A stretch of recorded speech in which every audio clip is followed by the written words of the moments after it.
सितंबर 2024 के आखिरी दिनों में उत्तर प्रदेश के ग्रामीण इलाके में एक अजीब सी शांति और समृद्धि का माहौल था। रामपुर जिले के एक छोटे से गांव में ढलती शाम की सुनहरी धूप ऊंचे ऊंचे पेड़ों पर चमक रही थी, जिनकी परछाइयां खेतों में पानी ले जाने वाली नहरों पर पड़ रही थीं। यहां का जीवन नदी के उतार चढ़ाव और गीली मिट्टी और फलों की महक के साथ शांति से बहता था। लेकिन इसी शांत वातावरण में एक भयानक रहस्य पिछले 5 सालों से दफन था, जो एक मछली पकड़ने वाले कांटे की वजह से कीचड़ की गहराइयों से बाहर आने वाला था। 15 साल का लड़का रोहन एक तालाब के किनारे एक पुरानी टूटी कुर्सी पर बैठा था। ये उसके परिवार के बगीचे के ठीक पीछे एक बड़ी मछली का तालाब था, जो उसकी अपनी दुनिया थी। हर शाम स्कूल के बाद वो अपनी बांस की मछली पकड़ने वाली छड़ी को दूर फेंकता, उसका कांटा गंदे पानी की सतह पर धीरे धीरे तैरता रहता और वो शांति से इंतजार करता। अचानक कांटा जोर से हिला और पानी में डूब गया। फंस गई, रोहन खुशी से चिल्लाया। उसने जोर से छड़ी खींची, लेकिन अजीब तरह से पानी के नीचे की चीज असामान्य रूप से भारी थी। ये उन बड़ी मछलियों की तरह छटपटा नहीं रही थी, जिन्हें वो अक्सर पकड़ता था। ये एक ही जगह पर इतनी भारी पड़ी थी, जैसे कांटा तालाब के तल पर किसी पेड़ की जड़ या चट्टान में फंस गया हो। ये सोचकर कि वो किसी बाधा में फंस गया है, रोहन ने अपनी पूरी ताकत लगा दी। दोनों हाथों से छड़ी को कसकर पकड़ लिया, अपनी पीठ जमीन पर टिका दी और खींचने की कोशिश की। मछली पकड़ने की डोरी एक तार की तरह तन गई। धीरे धीरे वो भारी वस्तु हिली, धीरे धीरे किनारे की ओर बढ़ने लगी, अपने पीछे काले कीचड़ की एक लकीर खींचती हुई। जब वो वस्तु किनारे से कुछ ही मीटर की दूरी पर थी, तो उसका एक हिस्सा पानी की सतह से ऊपर आ गया। ये कोई पेड़ की जड़ नहीं थी, ये मटमैले सफेद रंग की गोल चीज थी और काई और कीचड़ से ढकी हुई थी। रोहन अभी भी नहीं पहचान पाया कि ये क्या था। वो उसे खींचता रहा, उसे पूरी तरह से किनारे पर लाने की कोशिश कर रहा था। और फिर जब वो वस्तु उसकी आंखों के ठीक सामने थी, जब कीचड़ की परत पानी के नीचे थोड़ी बह गई, तो एक भयानक दृश्य सामने आया। एक ऐसा दृश्य जिसने 15 साल के लड़के को जोर से चीखने पर मजबूर कर दिया। उसने छड़ी छोड़ दी और पीछे की ओर गिर गया। वो एक इंसानी खोपड़ी थी। ये चिपचिपी और सफेद थी, जिसकी काली गहरी आंखों के गड्ढे थे।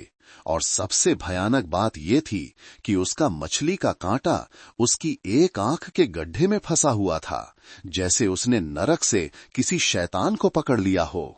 रोहन वहां पड़ा रहा, उसकी आंखें फटी की फटी रह गईं। उसका मुंह खुला था, लेकिन वो कोई और आवाज नहीं निकाल सका। अत्यधिक भय ने उसकी छाती को जकड़ लिया था। वो पीछे की ओर रेंगा, फिर उठा, मुड़ा और अपनी जान बचाने के लिए भागा।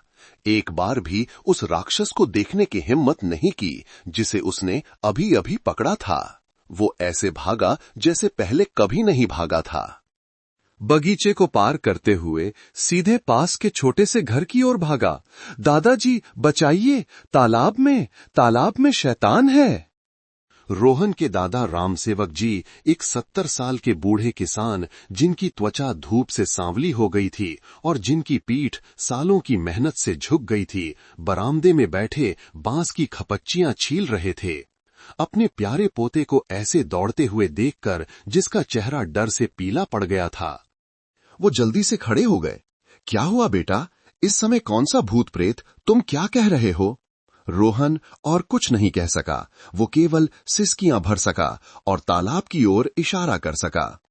अपने पोते के चेहरे पर अत्यधिक घबराहट देखकर रामसेवक जी समझ गए कि कुछ बहुत गलत हुआ है। उन्होंने बांस की खपच्चियों को वहीं छोड़ा और जल्दी से अपने पोते के पीछे तालाब के किनारे चले गए। जब वे वहां पहुंचे, तो उन्होंने जमीन पर पड़ी मछली पकड़ने वाली छड़ी और पानी के किनारे तैरती उस सफेद वस्तु को देखा और वे वहीं रुक गए। अपने पोते के विपरीत वो डरे नहीं, इसके बजाय एक अंतहीन दर्द, एक भयानक सच, जिसे वो पिछले 5 सालों से दफनाने और डरने की कोशिश कर रहे थे, अचानक फूट पड़ा। उस आदमी के पैर, जिसने अपना लगभग पूरा जीवन जी लिया था, अचानक कमजोर पड़ गए। वो तालाब के किनारे घुटनों के बल गिर पड़े। दोनों हाथों से अपना चेहरा ढक लिया और रोने लगे। एक पिता का गला घोंटने वाला, सिसकियों भरा रोना, जो पहले से ही अपने बेटे की दुखद नियति को जानता था। महेश, मेरे बेटे महेश। तुम्हारी किस्मत इतनी खराब क्यों थी? रोहन हैरान रह गया। उसे कुछ समझ नहीं आया। महेश उसके पिता का नाम था, वो पिता जिसके बारे में उसे बताया गया था कि जब वो केवल 10 साल का था तब वो घर छोड़कर कहीं चला गया था। दादाजी यहां पिताजी का नाम क्यों ले रहे हैं? राम सेवक जी अपने कांपते हुए पोते को गले लगाने के लिए मुड़े। उनकी आवाज टूट गई। ये कोई भूत नहीं है बेटा, ये तुम्हारे पिता हैं, तुम्हारे पिता महेश। वो बुरा सपना जिससे राम सेवक जी सबसे ज्यादा डरते थे, आखिरकार सच हो गया था। 5 साल पहले जब उनका बेटा अचानक गायब हो गया तो उनकी बहू सुनीता ने रोते हुए पुलिस को बताया कि उसका पति जुए के बहुत ज्यादा कर्ज के कारण भाग गया है, अपनी पत्नी और बच्चे को पीछे छोड़कर। गांव के सभी लोगों ने उस कहानी पर विश्वास कर लिया। केवल वह पिता, जिसने महेश को जन्म दिया और पाला था, ने कभी विश्वास नहीं किया। उनका बेटा चंचल हो सकता था, उससे गलतियां हो सकती थीं, लेकिन वो कभी भी ऐसा इंसान नहीं था जो अपने बूढ़े बाप और उस बेटे को बेरहमी से छोड़ दे जिसे वो अपनी जान से भी ज्यादा प्यार करता था। पिछले 5 सालों से वो चुपचाप दर्द और संदेह में जी रहे थे। उनकी अंतरात्मा ने उन्हें बताया कि उनके बेटे को नुकसान पहुंचाया गया है और अब सच उसी जगह से बाहर निकाला गया था जहां अपराध को छुपाया गया था। आंसू पोंछने के बाद राम सेवक जी ने कांपते हाथों से अपना पुराना फोन निकाला और एक नंबर डायल किया। उन्हें पता था कि अब अपने अभागे बेटे को न्याय दिलाने का समय आ गया है। एक गंभीर हत्या के संभावित मामले की सूचना मिलने पर रामपुर जिला पुलिस तुरंत मौके पर पहुंच गई। घटनास्थल पर पहुंची टीम का नेतृत्व इंस्पेक्टर विक्रम सिंह कर रहे थे, जो आपराधिक जांच दल के प्रमुख थे। इंस्पेक्टर विक्रम एक युवा लेकिन अपनी बुद्धिमत्ता, निर्णायकता और मामलों को अंत तक सुलझाने की भावना के लिए प्रसिद्ध अधिकारी थे। घटनास्थल को तुरंत सील कर दिया गया, खोपड़ी को सावधानी से बाहर निकाला गया और सबूत के डिब्बे में रखा गया। पुलिस अधिकारियों का सामना करते हुए राम सेवक जी दर्द में होने के बावजूद पूरी घटना को स्पष्ट रूप से बताया। उन्होंने 5 साल पहले की कहानी सुनाई, अपने बेटे के अचानक गायब होने और अपनी बहू सुनीता द्वारा गढ़े गए पति के कर्ज से भागने के नाटक के बारे में। मैं जानता था कि वो झूठ बोल रही है, राम सेवक जी ने दृढ़ता से कहा। उनकी आंखों में गुस्सा था। महेश पर कर्ज था, लेकिन इतना नहीं कि उसे घर बार छोड़ना पड़े। और सबसे महत्वपूर्ण बात, उसके गायब होने से 1 दिन पहले उसने मुझे बताया था कि उसने कुछ लॉटरी टिकट जीते हैं, लगभग 5 लाख रुपए। उसने कहा था कि वो सारा कर्ज चुका देगा और बचे हुए पैसों से घर की मरम्मत करवाएगा। एक आदमी जिसके पास पैसा आने वाला है, जो अपनी जिंदगी फिर से शुरू करने वाला है, वो क्यों भागेगा? जरूर किसी ने उन पैसों के लिए उसे मार डाला। राम सेवक जी के बयान ने उस गुमशुदगी के मामले को एक बिल्कुल नया दृष्टिकोण दिया, जिसे लगभग भुला दिया गया था। इंस्पेक्टर विक्रम सिंह ने तालाब के काले गंदे पानी को देखा। वो जानते थे कि ये खोपड़ी तो बस शुरुआत है। उस पुराने अपराध का पूरा सच अभी भी नीचे ठंडे कीचड़ में दफन है। बिना किसी हिचकिचाहट के उन्होंने तुरंत बचाव दल को बुलाने का आदेश दिया। यहां पंप मंगवाओ, हम इस तालाब को पूरी तरह से सुखा देंगे। 5 साल से दफन हत्या का मामला अब आधिकारिक तौर पर फिर से खुल गया था। इंस्पेक्टर विक्रम सिंह का आदेश निर्णायक था। तुरंत विशाल जांच मशीनरी हरकत में आ गई। पुलिस बल ने घेराबंदी का दायरा बढ़ा दिया। किसी भी जिज्ञासु ग्रामीण को घटनास्थल के पास नहीं आने दिया। केवल 1 घंटे के भीतर रामपुर जिला पुलिस के बचाव दल के 2 बड़े-बड़े पंप वहां पहुंचा दिए गए। उनके इंजनों की गरजती आवाज ने छोटे से गांव की शांति को भंग कर दिया। 2 विशाल पाइप तालाब में डाले गए। गंदा, कीचड़ जैसा काला और मछली की तेज गंध वाला पानी तेजी से बाहर खींचा जाने लगा और पास की सिंचाई नहर में फेंका जाने लगा। घटना स्थल पर मौजूद सभी लोग अपनी सांसें रोके हुए थे। उनकी नजरें तालाब की घटती जल सतह से नहीं हट रही थीं। वे जानते थे कि गहरे कीचड़ के नीचे सिर्फ एक कंकाल नहीं, बल्कि एक पारिवारिक त्रासदी का पूरा सच था जो 5 सालों से छुपा हुआ था। राम सेवक जी एक कुर्सी पर चुपचाप बैठे थे जो पुलिस कर्मियों ने उनके लिए ला दी थी। उन्होंने कुछ नहीं कहा, बस अपनी बूढ़ी धुंधली आंखों से तालाब की ओर देखते रहे, जैसे कि पानी की परतों के पार अपने अभागे बेटे की छवि खोजने की कोशिश कर रहे हों। उनके बगल में रोहन भी थोड़ा शांत हो गया था, लेकिन उसकी मासूम आंखों में अभी भी भय स्पष्ट था। वो अपने दादा के पास सटकर बैठ गया, एक 15 साल के बच्चे के लिए इस असहनीय सच के सामने सुरक्षा की तलाश में। समय भारीपन से बीतता गया। तालाब में पानी का स्तर धीरे धीरे कम होता गया। तालाब के किनारे फिसलन भरे और कीचड़ युक्त होने लगे, और फिर जब तल पर केवल गाढ़े कीचड़ की एक परत बची थी तो बचाव दल के एक सदस्य ने इशारा किया। मिल गया। इंस्पेक्टर विक्रम और फोरेंसिक अधिकारी तुरंत जूते पहनकर नीचे उतरे। तालाब के लगभग बीच में कांटेदार तारों में लिपटी एक बड़ी चीज दिखाई दी। ये कीचड़ के नीचे एक सोए हुए राक्षस की तरह चुपचाप पड़ी थी। सैनिकों ने सावधानी से फावड़े और हाथों से कीचड़ की परतें हटाईं, और फिर भयानक दृश्य पूरी तरह से सामने आ गया। वो एक इंसानी कंकाल का बचा हुआ हिस्सा था। 5 साल तक पानी और कीचड़ में डूबे रहने के बाद कंकाल लगभग पूरी तरह से सड़ चुका था, लेकिन जो चीज लोगों को और भी ज्यादा डरा रही थी वो थी उसके साथ किया गया व्यवहार। कंकाल के चारों ओर कांटेदार तारों के दर्जनों नुकीले घेरे कसकर लपेटे गए थे, जो मौत के कोकून की तरह कस रहे थे। वो कांटेदार तार एक विशाल बेलनाकार पत्थर की वस्तु से बंधा हुआ था, जिसका वजन लगभग 100 किलो रहा होगा। राम सेवक जी ने उसे तुरंत पहचान लिया। ये अनाज कूटने वाला पत्थर का रोलर था, जो पुराने जमाने के किसानों के लिए एक परिचित उपकरण था, लेकिन अब ये शव को डुबाने का एक उपकरण बन गया था। ये सुनिश्चित करने के लिए कि अपराध कभी सतह पर ना आ सके, सब कुछ बहुत स्पष्ट था। ये एक सोची समझी हत्या थी जिसे बेहद क्रूरता से अंजाम दिया गया और छुपाया गया था। पीड़ित को न केवल मारा गया था, बल्कि उसके शरीर का भी अपमान किया गया था। उसे बांधकर सबसे गंदी जगह पर डुबो दिया गया था।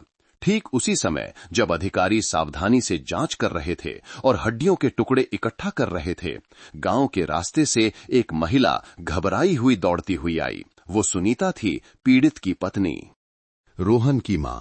शायद वो बाजार से लौट रही थी और घर पर कुछ गड़बड़ होने की खबर सुनकर जल्दी से आ गई थी। पुलिस की भीड़ को देखकर, घर के पीछे के तालाब को सूखा हुआ देखकर, और विशेष रूप से जब उसने सुरक्षात्मक सूट पहने लोगों को एक इंसानी कंकाल के साथ काम करते देखा, तो सुनीता वहीं रुक गई। उसका चेहरा पीला पड़ गया, लेकिन केवल एक पल के लिए। शुरुआती घबराहट की जगह एक पूरी तरह से तैयार नाटक ने ले ली। हे भगवान, यहां क्या हो रहा है? वो हकलाते हुए बोली। उसकी आवाज कांप रही थी। उसने अपना हाथ अपने मुंह पर रख लिया। एक पुलिस अधिकारी ने आगे बढ़कर संक्षेप में बताया कि तालाब के नीचे एक कंकाल मिला है, जिसके उसके पति महेश होने का संदेह है।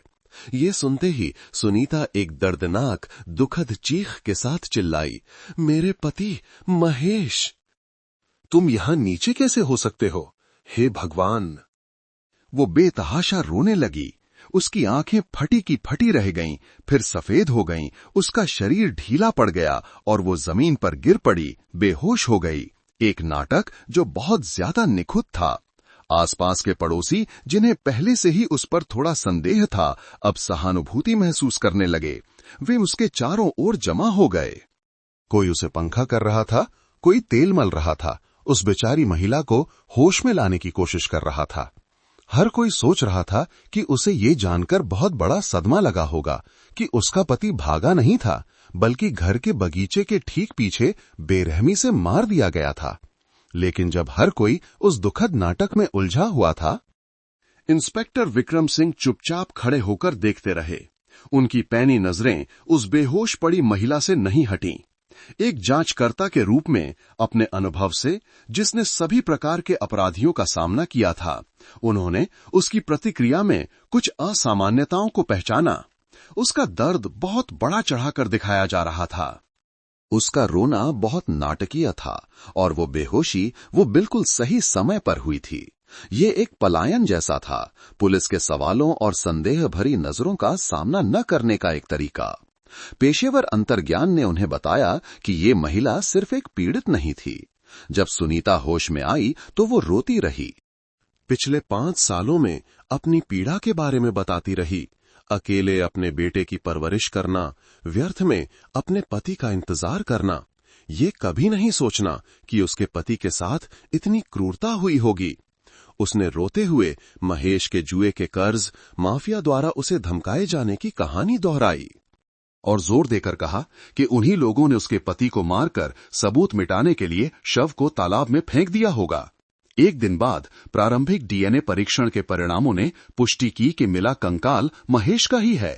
5 साल बाद गुमशुदगी का मामला आधिकारिक तौर पर हत्या के मामले में बदल गया।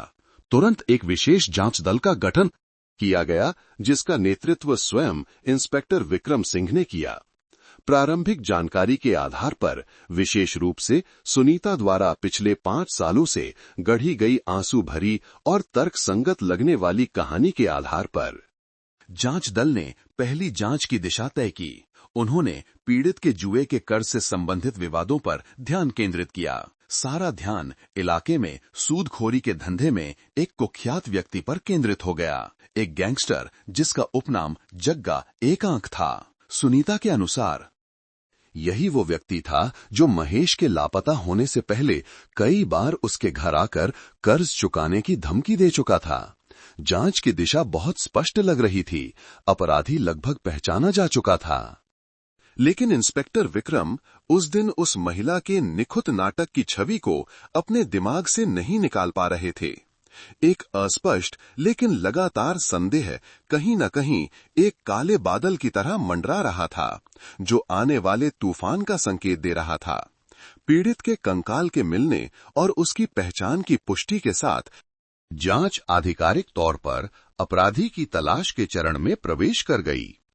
सुनीता के अत्यधिक निखुट नाटक और जुए के कर्ज की कहानी के आधार पर, जिसे उसने 5 साल तक लगातार बनाया था, जांच दल की प्रारंभिक जांच महेश के जटिल सामाजिक संबंधों पर केंद्रित होने के लिए बाध्य थी। सारा ध्यान इलाके के कुख्यात सूदखोर गैंगस्टर पर केंद्रित हो गया, जिसका उपनाम जग्गा एक आंख था। अनुभवी जासूसों की एक टीम को इस व्यक्ति से संबंधित सभी जानकारी खंगालने का काम सौंपा गया। जग्गा एक आंख की फाइल जल्दी ही इंस्पेक्टर विक्रम सिंह की मेज पर रख दी गई।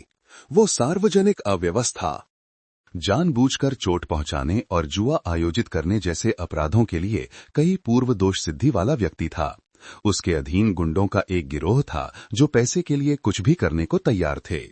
महेश जैसे कर्जदार को दूसरों को डराने के लिए मार डालना एक ऐसा परिदृश्य था जो अंडरवर्ल्ड में पूरी तरह से संभव था।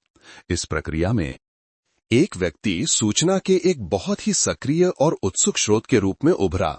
वो सुरेश था, पीड़ित का सगा भाई।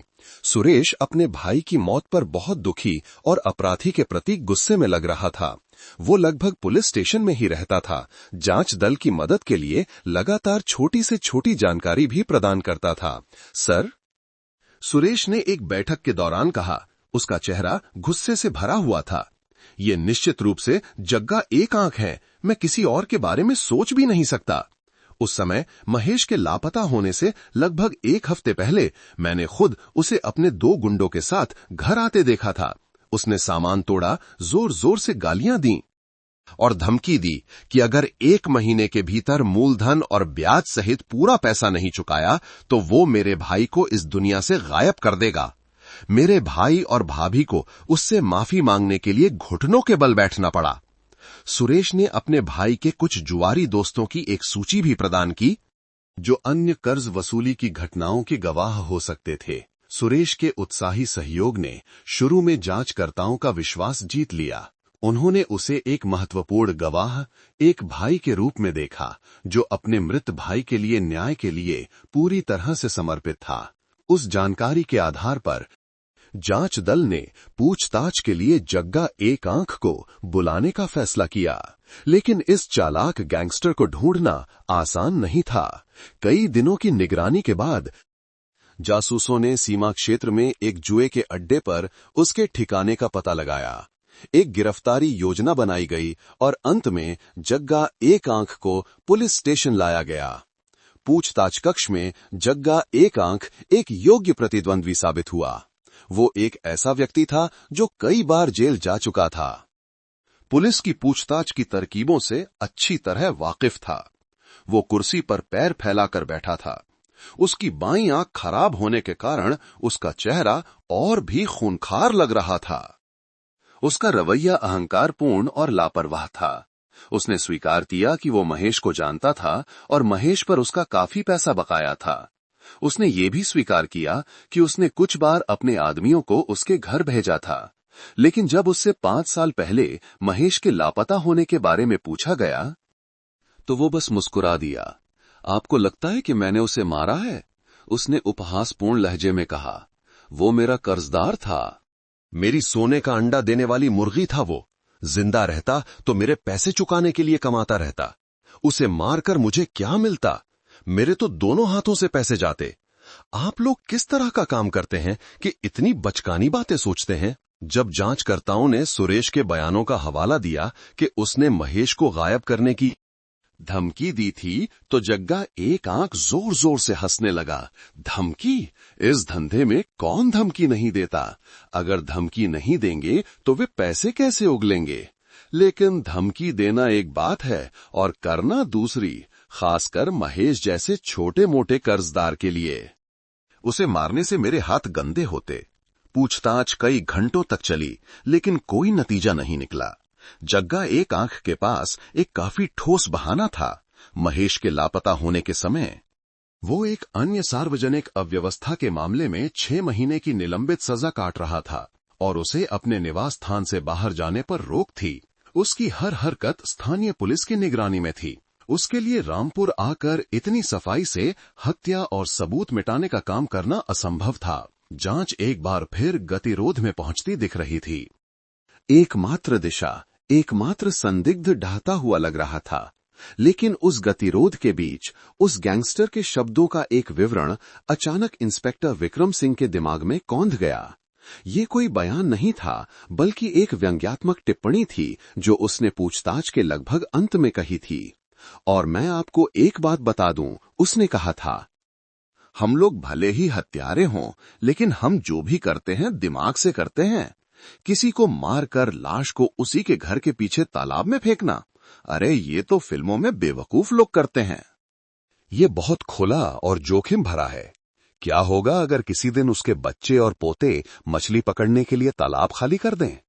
अगर हम हाथ लगाते हैं तो मैं गारंटी देता हूं कि उस लाश को भूत भी नहीं ढूंढ पाएगा। एक पेशेवर अपराधी के शब्द भले ही अहंकार से भरे हों, एक अकाट्य तर्क रखते थे। उस रात जग्गा एक आंख को जाने देने के बाद इंस्पेक्टर सिंह अपने कार्यालय में अकेले बैठे बेचैनी से सोचते रहे। उन्होंने घटनास्थल का नक्शा फिर से बनाया, हर विवरण को नोट किया और उन्हें एहसास हुआ कि जग्गा एक आंख सही था।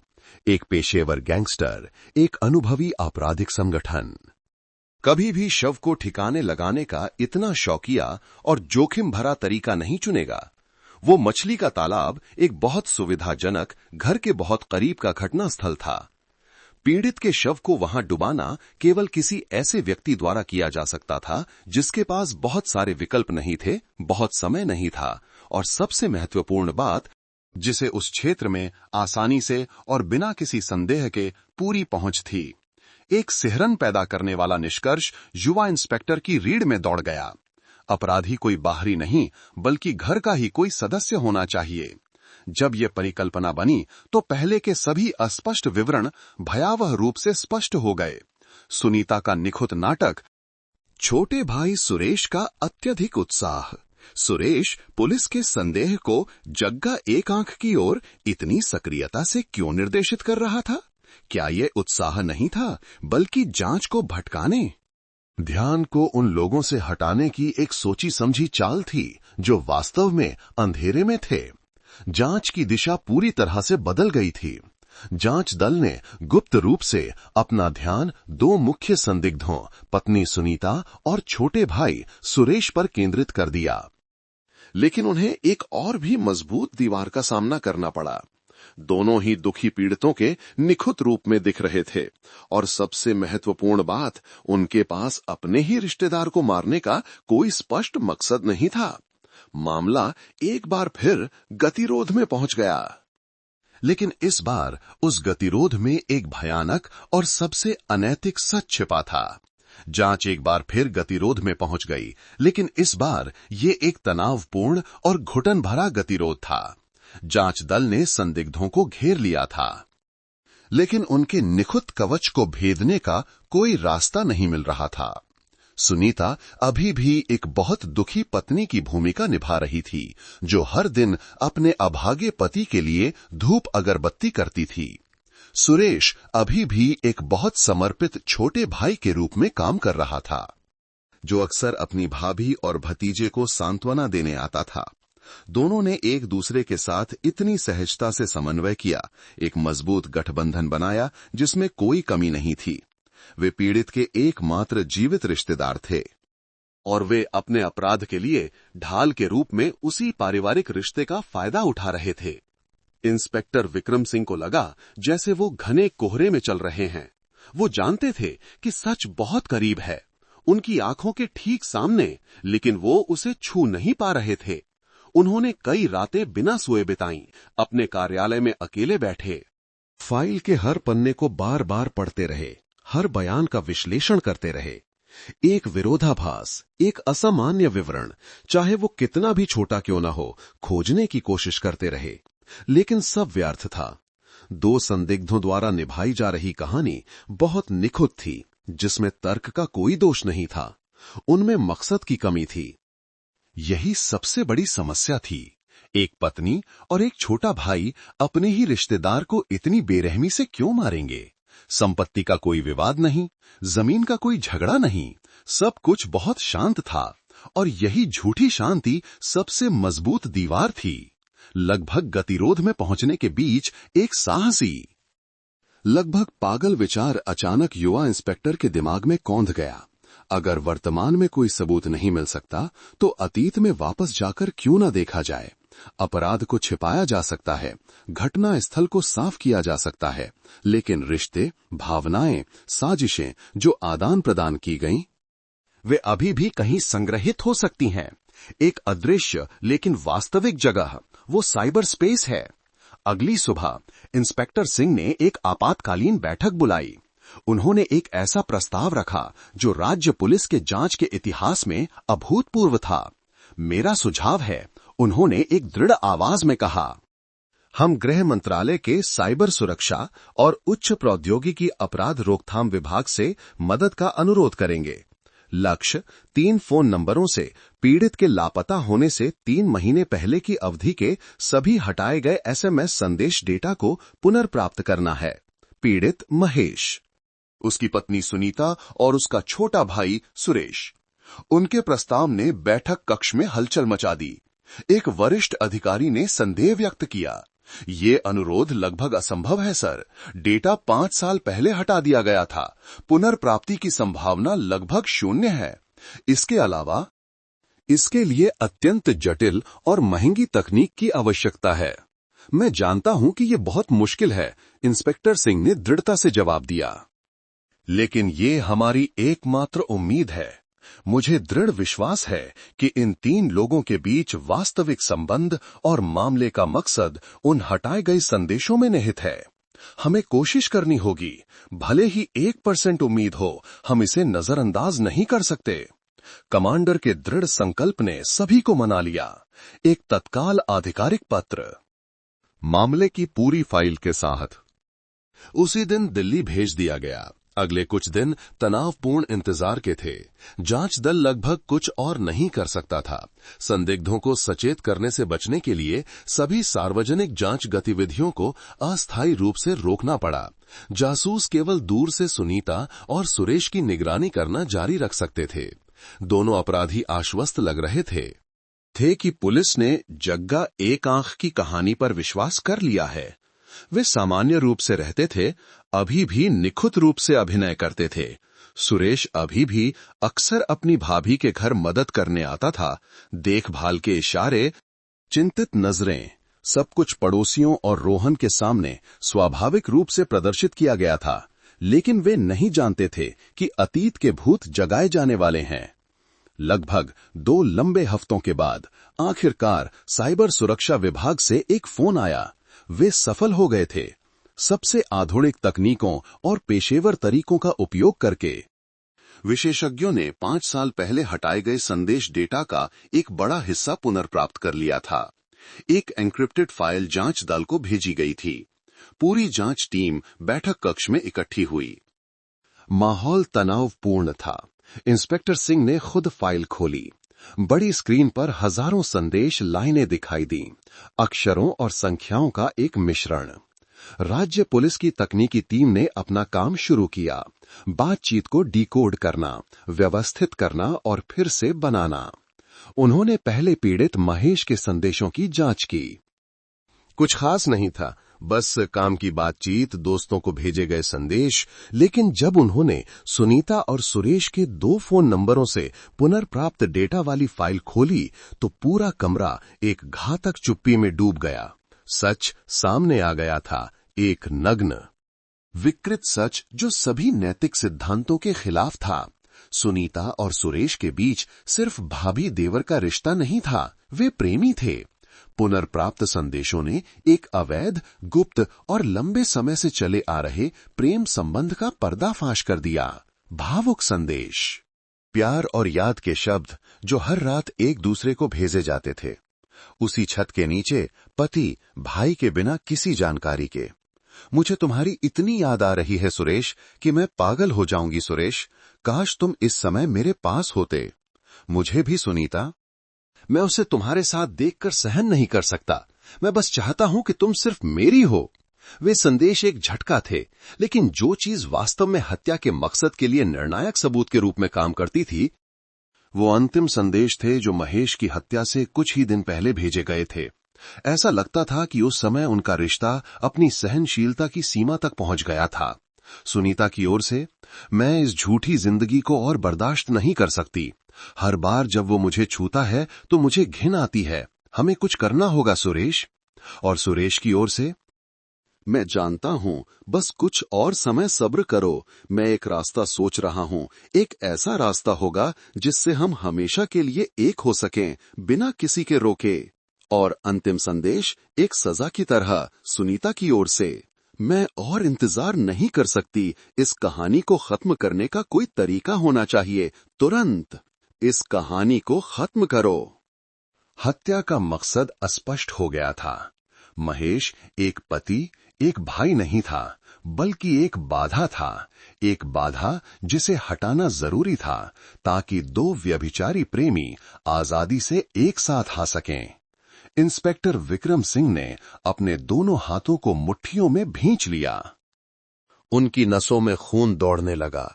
घृणा और क्रोध उनकी छाती में बढ़ गया। ये अपराध सिर्फ कर्ज के लिए हत्या नहीं थी, बल्कि एक पूर्व नियोजित मामला था जो एक अनैतिक, विकृत रिश्ते से उपजा था। 2 अपराधियों का निखुत नाटक आखिरकार उनके अतीत के पापी प्रेम शब्दों से ही फट गया था। अतीत से पुनर्प्राप्त संदिग्ध ही वो तुरुप का पत्ता थे जिसका जांच दल इंतजार कर रहा था। उन्होंने न केवल अपराध का मकसद प्रदान किया, बल्कि एक मनोवैज्ञानिक हथियार भी थे जिसकी विनाशकारी शक्ति बहुत ज्यादा थी। इंस्पेक्टर विक्रम सिंह जानते थे कि झूठ और वासना पर बना एक आपराधिक गठबंधन पहले से ही बर्फ की पतली परत की तरह नाजुक होता है। अब वो और उनके साथी इसी सबूत का इस्तेमाल एक दरार पैदा करने और फिर उस पापी बर्फ के पूरे खंड को तोड़ने के लिए करेंगे। एक विस्तृत पूछताछ योजना तैयार की गई। मूल सिद्धांत था, फूट डालो और राज करो। वे कभी भी सुनीता और सुरेश को एक दूसरे का सामना करने या सांठ-गांठ करने का मौका नहीं देंगे। वे एक एक करके हर कड़ी पर हमला करेंगे, संदेह के बीज बोएंगे, विश्वासघात का डर पैदा करेंगे और उन्हें एक दूसरे के खिलाफ आत्म विनाशकारी युद्ध में धकेल देंगे। पहला निशाना सुनीता थी। जांच दल ने माना कि एक महिला होने के नाते सुनीता मनोवैज्ञानिक रूप से कमजोर कड़ी होगी। जब वो अपने प्रेमी के बारे में सच्चाई का सामना करेगी तो आसानी से हिल जाएगी और आहत होगी। अगली सुबह सुनीता के घर एक समन भेजा गया, जिसमें कारण बताया गया कि उसके पति के कर्ज से संबंधित कुछ विवरणों को स्पष्ट करना है। सुनीता पूरी तरह से आत्मविश्वास के साथ पुलिस स्टेशन आई। उसने अभी भी शोक के कपड़े पहने हुए थे। उसका चेहरा अभी भी उदास और सहनशील था। उसे विश्वास था कि उसका नाटक अभी भी निखुत रूप से चल रहा है, कि पुलिस अभी भी उस कर्ज के जाल में उलझी हुई है जो उसने बुना था। उसे ये नहीं पता था कि एक और भी परिष्कृत जाल उसका इंतजार कर रहा है। पूछताछ कक्ष में सुनीता का सामना इंस्पेक्टर सिंह से नहीं बल्कि एक बड़ी उम्र की महिला जांचकर्ता से हुआ, जिसे महिला संदिग्धों से पूछताछ करने का अनुभव था। ये व्यवस्था एक अधिक अंतरंग साझा करने में आसान भावना पैदा करने के लिए थी, जिससे संदिग्ध अपनी सतर्कता खो दे। प्रारंभिक पूछताछ धीरे धीरे हुई। महिला जांचकर्ता ने सुनीता से उसके पति की मृत्यु के बाद के जीवन, अकेले बच्चे की परवरिश में आने वाली कठिनाइयों के बारे में पूछा। सुनीता ने धारा प्रवाह जवाब दिया। कभी कभी आंसू पोंछती, अपनी कठिनाइयों और अकेलेपन के बारे में बताती। वो एक वफादार, दयनीय पत्नी की भूमिका निभाती रही। लेकिन फिर महिला जांचकर्ता ने अचानक दिशा बदल दी। पिछले 5 सालों में महेश के अलावा क्या आपका कोई और प्रेम संबंध था? सुनीता अचानक पूछे गए सवाल से थोड़ी चौंक गई, लेकिन फिर जल्दी से अपना सिर हिला दिया। नहीं मैडम, मेरे जीवन में केवल मेरे पति थे। जिस दिन से वो गए, मैं केवल अपने बेटे के लिए जी रही हूं। नहीं? और तुम्हारे देवर सुरेश के बारे में क्या? तुम दोनों के बीच संबंध कैसे हैं? क्या वे अच्छे हैं? जी अच्छे हैं, सुनीता ने जवाब दिया। वह मेरा देवर है और मेरे बेटे का चाचा भी। वह बहुत अच्छा है, अक्सर हमारी मदद करने आता है। मैं उसकी बहुत आभारी हूं। नाटक अपने चरम पर पहुंच गया था। अब पर्दा गिराने का समय था। महिला जांचकर्ता ने चुपचाप सुनीता की आंखों में देखा और फिर उसकी ओर पहले से मुद्रित दस्तावेजों का एक सेट धकेल दिया। अगर ये सिर्फ एक सामान्य भाभी देवर का रिश्ता है, तो आप इन संदेशों के बारे में क्या कहेंगी? सुनीता ने नीचे देखा और फिर उसका चेहरा बदल गया। उसका सारा बिंतेंग आत्मविश्वास एक पल में ढह गया। कागज पर उसके और सुरेश के संदेश थे, पापी प्रेम के शब्द जो स्पष्ट रूप से पुनर्प्राप्त किए गए थे। उसकी आंखें फटी की फटी रह गईं, उसका मुंह खुला रह गया। उसके हाथ कांपने लगे। ये आपको कहां से मिला? वह हकलाते हुए बोली। उसकी आवाज पहचानी नहीं जा रही थी। हमारे अपने तरीके हैं सुनीता जी, महिला जांचकर्ता ने कहा। उसकी आवाज ठंडी हो गई। तुम्हारे सारे झूठ अब खत्म हो गए हैं। तुम्हारा और तुम्हारे देवर का अवैध संबंध ही महेश की मौत का सीधा कारण था, है ना? सुनीता पूरी तरह से घबरा गई। उसने जोर जोर से अपना सिर हिलाया, हताशा में अपराध से इनकार करते हुए। नहीं, हमने नहीं किया। हमारे बीच बस कुछ समय के लिए भावनाएं थीं। हमने महेश को नहीं मारा। वो सच में भाग गया था। निर्णायक मनोवैज्ञानिक प्रहार किया गया। महिला जांचकर्ता ने सहानुभूति दिखाने का नाटक करते हुए आह भरी। तुम अभी भी उसे बचाना चाहती हो सुनीता? क्या तुम जानती हो, जब तुम यहां बैठकर उसकी रक्षा कर रही हो तो बगल वाले कमरे में सुरेश ने सब कुछ कबूल कर लिया है? क्या? सुनीता हैरान रह गई। उसने सब कुछ कबूल कर लिया है। महिला जांचकर्ता ने जारी रखा। उसका हर शब्द उस पापी महिला के दिल में चाकू की तरह चुभ रहा था। उसने कबूल किया है कि तुम ही मुख्य साजिशकर्ता थीं, कि तुम ही महेश के साथ जीवन से तंग आ गई थीं, और तुमने ही उसे अपने भाई को रास्ते से हटाने के लिए कई बार उकसाया था, ताकि तुम दोनों आजादी से एक साथ रह सको। उसने कहा कि वो तो बस एक मोहरा था, तुमसे बहुत प्यार करने के कारण उसने आंखें मूंद कर तुम्हारी बात मानी। उसने सारा इल्जाम तुम्हारे सिर पर डाल दिया है। देख रही हो, इस समय वो केवल अपने बारे में सोच रहा है। हमला निशाने पर लगा। अपराध के पकड़े जाने की सच्चाई उतनी भयानक नहीं थी जितनी कि उस प्रेमी द्वारा जिसे वो इतना प्यार करती थी, जिसके साथ उसने अपराध किया था, द्वारा बेशर्मी से धोखा दिए जाने की भावना। सुनीता का अंधा प्यार जल्दी ही अत्यधिक घृणा और नफरत में बदल गया।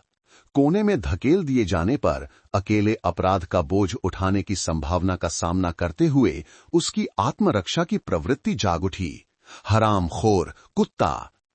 सुनीता चिल्लाई। आंसू बह रहे थे। उसकी हिम्मत कैसे हुई ऐसा कहने की? नीच, कमीना, उसी ने अपने भाई को मारा है। आपराधिक गठबंधन आधिकारिक तौर पर भीतर से टूट गया था।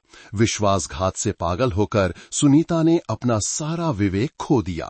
वो रोती चिल्लाती रही और पूरी सच्चाई उगल दी। एक ऐसी सच्चाई जो जांच दल की अपेक्षा से भी ज्यादा भयानक थी। उसने सुरेश पर आरोप लगाया, हत्या की रात की पूरी घटना का विस्तार से वर्णन किया।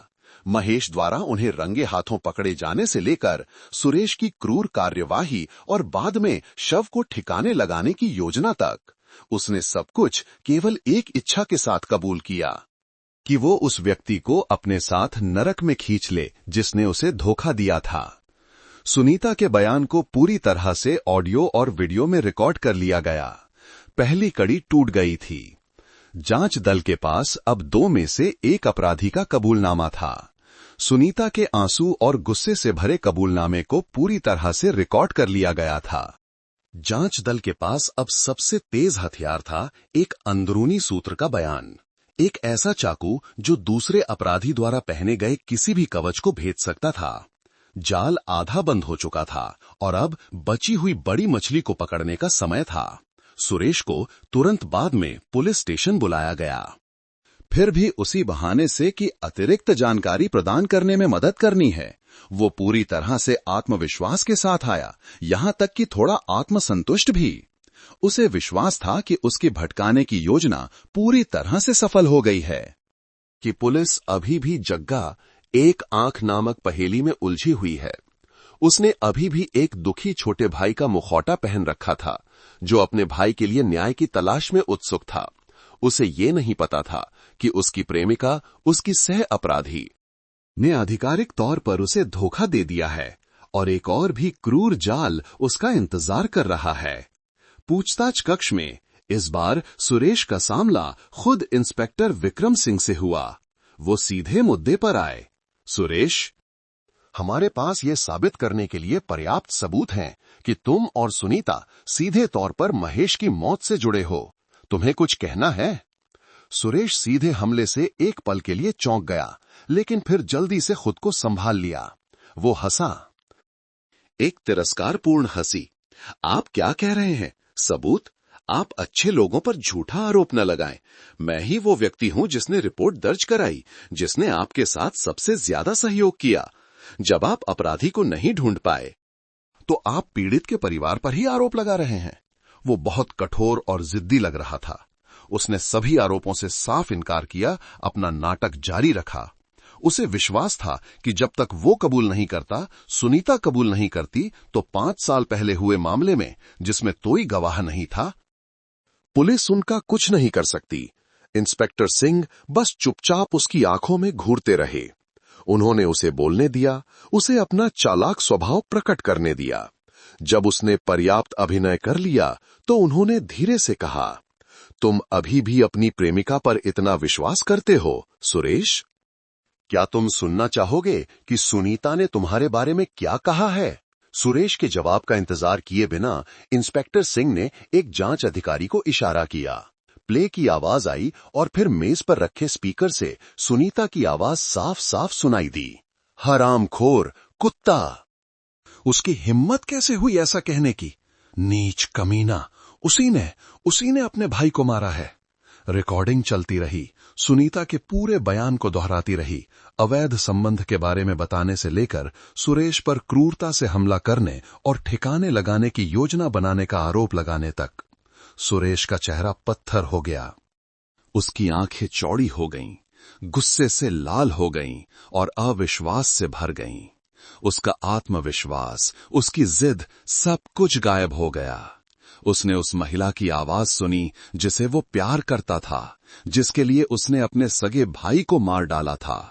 अब वही आवाज सारा दोष उस पर डाल रही थी, उसे एकमात्र शैतान बना रही थी। विश्वासघात। ये पकड़े जाने से भी ज्यादा दर्दनाक और अपमानजनक था।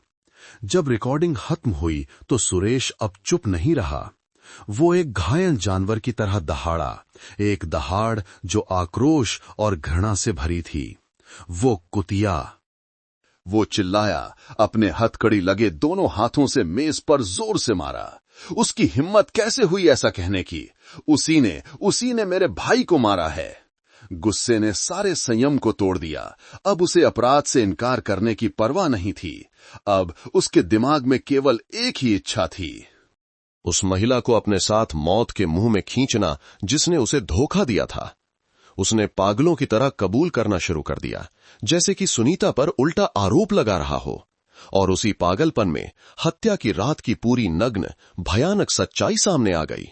सुरेश द्वारा बताई गई कहानी परिणाम के बारे में सुनीता के बयान से मेल खाती थी, लेकिन कारण और कार्रवाई के बारे में पूरी तरह से विपरीत थी।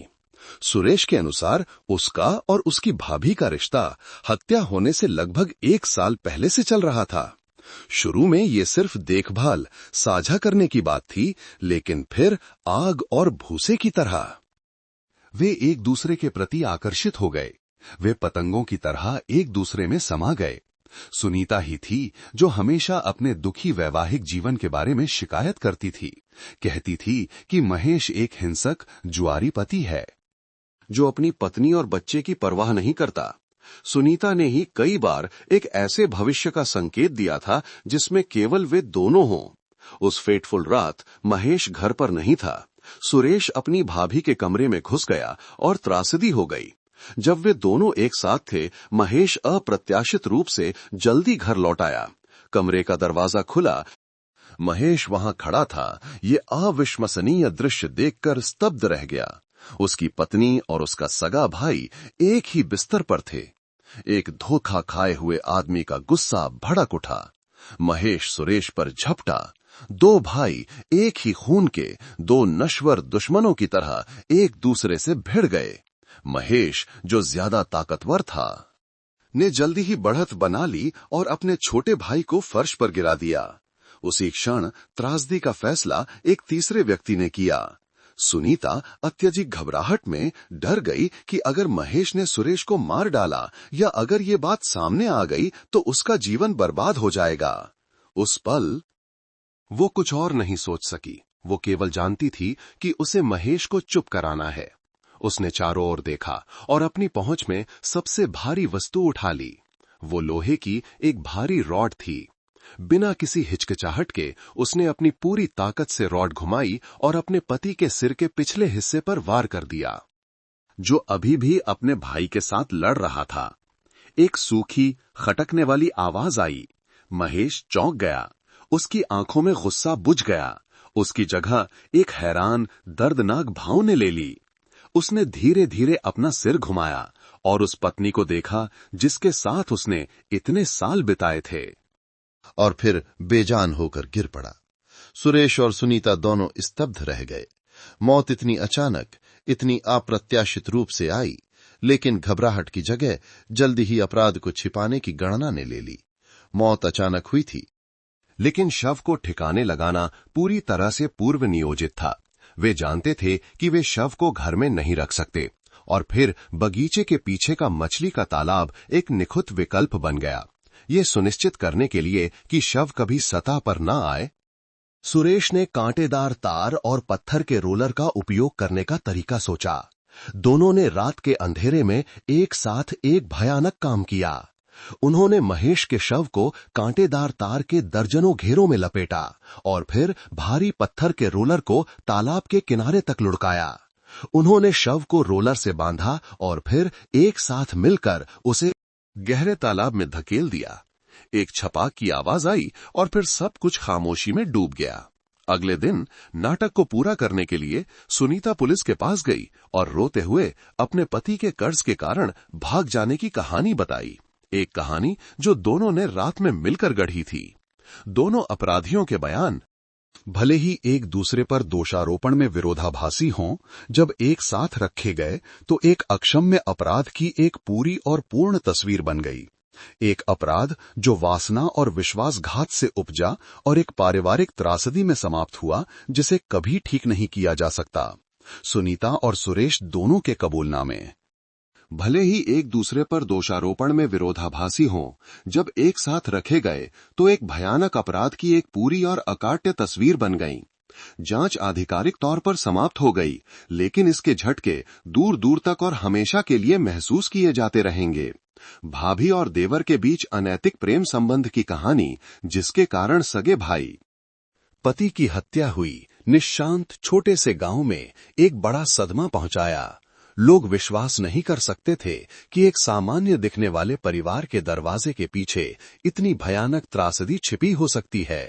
पड़ोसियों के बीच विश्वास टूट गया और अफवाहें और अटकलें हर घर में फैल गईं, जिससे कहानी एक भयानक किंवदंती बन गई, जिसे लोग डर में सुनाते थे।